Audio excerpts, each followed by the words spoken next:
Have you ever given consideration to the doctor's Hippocratic Oath and how it may apply to your profession if your profession had a similar oath? And why wouldn't it have one? When Hippocrates, back in ancient Greek times, already knew the nature of human beings to be greedy, to do things for self gain, for personal gain, instead of for the benefit of the person.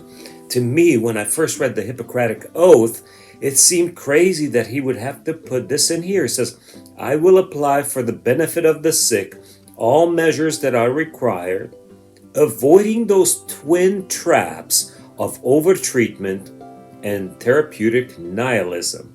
Let's not go into therapeutic nihilism. That's a totally different story, but it's actually still related to overtreatment. And I'm thinking thousands of years ago, the ancient doctors would be tempted to do overtreatment. And I guess because that was a fact, apparently a doctor kind of knew that if he kept or he or she kept the patient under their treatment for a longer time than necessary, he could charge them more money. And the doctors made a commitment that they would never do anything out of personal gain, and they would always do everything in the patient's best interest. So I'm working on the advisor's oath, the service advisor's oath, the service manager's oath, the automotive technician's oath, where we make a commitment to our customers that we would never sell anything out of personal gain. And I'm a firm believer there is so much legitimate repair needed that when you simply recommend and sell your customers everything they need, you provide complete care, there you will make more money than ever before, and you will not waste a bunch of unnecessary parts and fluids. Look at the shortage in parts and fluids right now, in supply chain disruption, right? But think about it.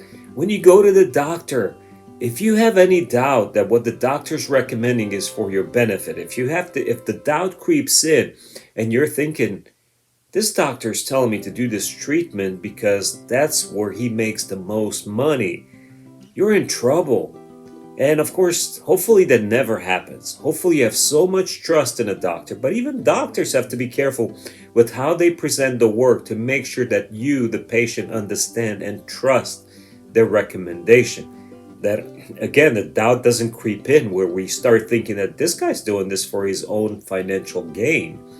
And so much more in our businesses, people often have to make a decision about a repair that they cannot see, something that they have to accept by faith, that they have to take your word for it, that they do need to go ahead and do something that prior to coming to you for a basic service, prior to your inspection, they had no knowledge about.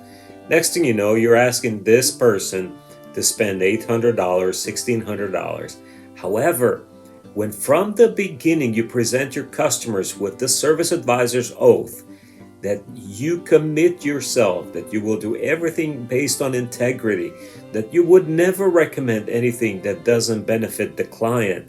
And just like in the Hippocratic Oath, they have to remember in the Hippocratic Oath, they remember that they don't treat charts, they don't treat illness, they treat patients. The doctors treat patients, not just some kind of an object or charts and illnesses. You have to deal with the emotional side. And often, again, part of the Hippocratic Oath, that often kindness and the human soft touch goes just as far as the actual treatment.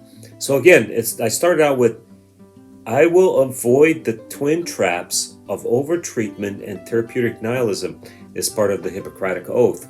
So the service advisor must make an oath, a commitment to avoid the trap of overselling. And by all means, avoid the trap of being scared to recommend needed work. I mean, that's the other extreme, right? They didn't put, well, actually it is, if you read the whole Hippocratic Oath, that you will apply all of your professional knowledge to serve your clients. So you've got to do the same for your clients. Serve your clients. You're not serving a car. You're not writing up a car. You're serving a client. So do not withhold the full professional knowledge that you have. Make a commitment to actually become a doctor of automotive service and make intelligent recommendations to make sure your customer's investment stays in top shape for a very, very long time.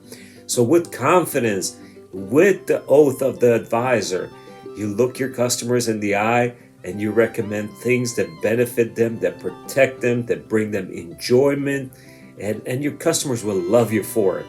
But look out for it. It's part of the Under My Care training, and I'll give you little snippets here on LinkedIn also about what the advisors and the technician's oath will look like. And those facilities, those professionals who sign on to it will have a very long, very successful, rewarding career, and their companies will love them also.